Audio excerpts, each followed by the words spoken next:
Hello guys, പുതിയൊരു വീഡിയോയിലേക്ക് എല്ലാവർക്കും സ്വാഗതം. ഇന്നൊരു അടിപൊളി സ്ഥലം ഞാൻ നിങ്ങളെ പരിചയപ്പെടുത്താം. ഇതാണ് ഞാൻ പറഞ്ഞ സ്ഥലം. ഇതിൻ്റെ പേരാണ് ലിവർപൂൾ കത്തീഡ്രൽ. പണ്ട് ആരോ പറഞ്ഞിട്ടുണ്ട് അഴകുള്ള ചക്കയിൽ ചുളയില്ല എന്ന്. പക്ഷേ ഈ ഒരു പള്ളി കണ്ടിട്ട് എനിക്ക് തോന്നിയത് ഇതിന് അഴകുമുണ്ട്, ഇതിനകത്ത് ചുളയുമുണ്ട്. അതകത്ത് കയറിയപ്പോൾ എനിക്ക് മനസ്സിലായി. അപ്പോൾ ഈ ഒരു സംഭവം ബാഹുബലി സിനിമയിലൊക്കെ സെറ്റ് പോലെ തോന്നും. ഞാനിത് സിനിമയിലേ കണ്ടിട്ടുള്ളൂ. ബാഹുബലി, ധീര, അരുന്ധതി പോലുള്ള സിനിമകളിലാണ് ഇതുപോലൊരു സംഭവം കണ്ടിട്ടുള്ളത്. അപ്പോൾ ഇനി ഇതിൻ്റെ അകത്തേക്ക് കയറി നോക്കാം. എന്തൊക്കെയാണ് അകത്ത് ഈ ബ്രിട്ടീഷുകാർ പണിഞ്ഞു വെച്ചിരിക്കുന്നതെന്ന് നമുക്കൊന്ന് അറിയാമല്ലോ. നല്ല തിരക്കുണ്ടായിരുന്നു. പിന്നെ ഞങ്ങൾ വന്നത് കുറച്ച് താമസിച്ചായതുകൊണ്ട് എല്ലാം കാണാൻ പറ്റുമെന്നുള്ളത് അറിയില്ല. കാര്യം ഇത് 6 മണിയാകുമ്പോഴത്തേനും ഇവിടെ ക്ലോസ് ചെയ്യും. അപ്പോൾ ഒന്ന് നോക്കിയേക്കാം.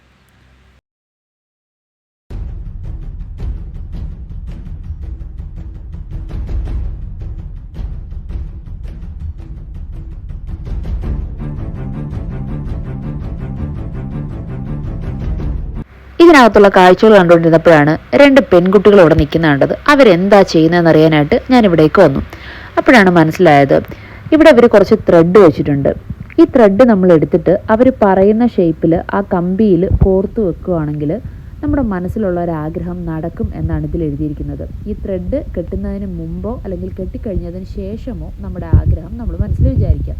അപ്പോൾ നമ്മൾ മലയാളികൾ ചുരുക്കത്തിൽ ആഗ്രഹങ്ങൾ സാധിച്ചെടുക്കുന്നവരാണല്ലോ. ഞാനും വിട്ടുകൊടുത്തില്ല. എൻ്റെ മനസ്സിലൊരാഗ്രഹം ഞാൻ കണ്ടു. അതിനുശേഷം എനിക്ക് അറിയാവുന്നതുപോലൊക്കെ ആ ത്രെഡ് ഞാൻ കെട്ടി റെഡിയാക്കി വെച്ചു. അപ്പം ആഗ്രഹം നടക്കുമോ ഇല്ലയോ എന്നുള്ളത് നോക്കാമല്ലോ. പണ്ടാരോ പറഞ്ഞു കേട്ടിട്ടുണ്ട്, നമ്മൾ പുതിയതായിട്ടൊരു പള്ളിയിലോ അമ്പലത്തിലോ ചെല്ലുവാണെങ്കിൽ നമ്മൾ മനസ്സിൽ വിചാരിക്കുന്ന ആഗ്രഹം നടക്കുമെന്ന്.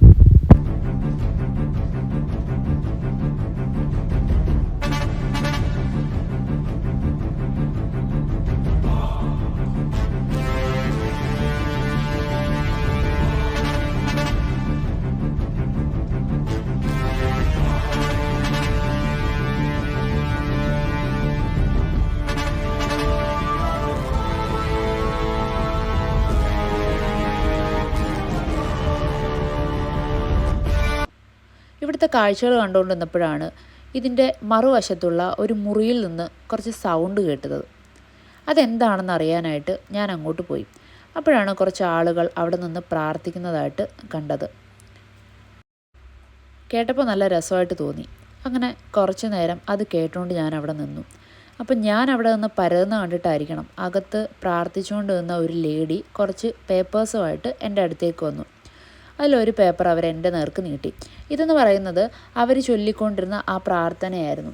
അപ്പം നമുക്കും വേണമെങ്കിൽ ആ പ്രാർത്ഥനയിൽ പങ്കെടുക്കാം എന്നാണ് അവർ പറഞ്ഞത്. കേട്ട പാതി കേൾക്കാത്ത പാതി ഞാൻ ചാടി പുറപ്പെട്ട് അകത്തേക്ക് കയറി. UK വന്നിട്ട് അവരുടെ പ്രാർത്ഥനയിലൂടെ ഒന്ന് പങ്കെടുക്കാം എന്ന് കരുതി. അപ്പം ആദ്യം ഈ വേർഡ്സും ലിറിക്സും ഒക്കെ ഒന്ന് വായിച്ചു നോക്കുമായിരുന്നു. ഇതിൻ്റെ ഈണമൊന്നും വലിയ പിടിയില്ല. അധികം താമസിയാതെ തന്നെ ഞാനും നല്ല മണിയായി പ്രാർത്ഥന ചൊല്ലാൻ തുടങ്ങി. അപ്പവും വീഞ്ഞും കൊടുക്കുന്നുണ്ടായിരുന്നു. അത് കിട്ടും എന്ന പ്രതീക്ഷയിൽ ഞാൻ അവിടെ നിന്നു. പിന്നെയാണ് മനസ്സിലാക്കിയത് നമ്മൾ ആ കമ്മ്യൂണിറ്റി അല്ലാത്തതുകൊണ്ട് അത് കിട്ടത്തില്ലെന്ന്. അതുകൊണ്ട് സ്ഥിരമായി പ്രാർത്ഥന ചൊല്ലുന്നവർക്കൊരു ബാധ്യതയാകാതെ എത്രയും പെട്ടെന്ന് തന്നെ ഞാൻ പള്ളിക്ക് വെളിയിലിറങ്ങി.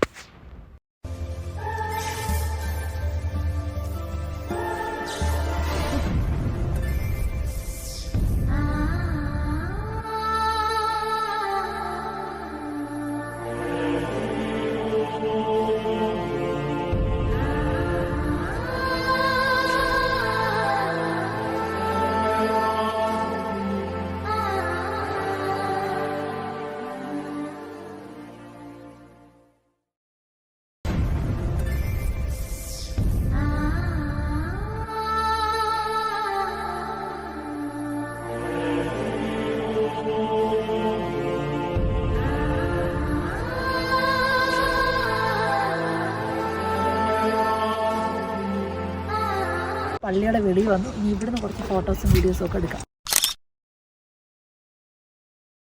അകത്തുനിന്ന് ആവശ്യത്തിലധികം വീഡിയോസ് എടുത്തതിന് ശേഷം ഇനി പുറത്തുള്ള കാഴ്ചകളൂടെ കാണാം.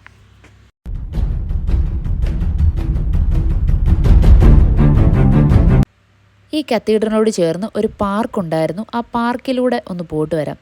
അപ്പോൾ ഇവരങ്ങോട്ട് പോവുകയാണ്. ഇവരുടെ പുറകെ വെച്ച് പിടിക്കാം. ഇതിവിടുത്തെ നല്ല പഴക്കമുള്ള ഒരു ബിൽഡിംഗാണ്. ഇതൊരു മെമ്മോറിയലാണ്. ഇപ്പോൾ ഈ പാർക്കിൻ്റെ ഒരു പ്രത്യേകത എന്ന് പറഞ്ഞാൽ ഫുൾ ഓഫ് ഗ്രീനറി ആയിരുന്നു. ഒരുപാട് മരങ്ങളുണ്ട്, നല്ല തണുപ്പാണ് ഇവിടെ. അപ്പോൾ അടുത്ത ദിവസം പുതിയൊരു വീഡിയോ ആയിട്ട് കാണുന്നവരെല്ലാവർക്കും ബൈ.